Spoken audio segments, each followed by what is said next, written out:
तुम्ही जो उमेदवार दिला, समजा दोनच उमेदवार आहेत सुमित्रा पवार यांच्या विरोधात, तर ती जी काही यंत्रणा कामाला लागणार आहे, जो काही लोकांच्या करोडोपी पैशाचा जो त्यामध्ये ऱ्हास होणार आहे, हे थांबवता येऊ शकतं का? नाही नाही, मग निवडणुका कशाला घेताय?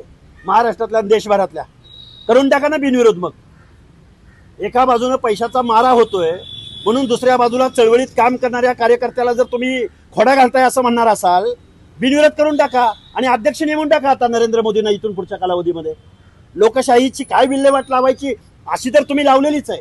आता सध्या या महाराष्ट्रामध्ये, या भारत देशामध्ये एखाद्या सर्वसामान्य कुटुंबातला चळवळीतला कार्यकर्ता निवडणुकीला सामोरं जायचं म्हणलं तर इथं फ्री अँड फेअर पॉलिसी नाहीये. फ्री आणि फेअर उदाहरण, फ्री आणि फेअर वातावरण नाही. मी एक सामान्य मेंढपाळाचा मुलगा म्हणतोय की मला तिथं निवडणूक लढायची आहे, तर आमची सुरुवात इथून होती की एवढी प्रचंड त्यांच्याकडं यंत्रणा कामाला लागणार आहे, एवढे मोठे पैसा. अरे निवडणुका, लोकशाही ही निवडणुकावरच आधारित आहे ना.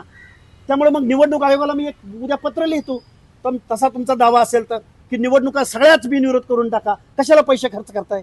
असं नाहीये. लोकशाही टिकवायची असेल, लोकशाहीचा मूळ ढाचा टिकवायचा असेल तर निवडणुका झाल्या पाहिजेत, फ्री अँड फेअर धोरणामध्ये झाल्या पाहिजेत. सर्वसामान्य माणसाची भावना काय आहे ही समोर आली पाहिजे.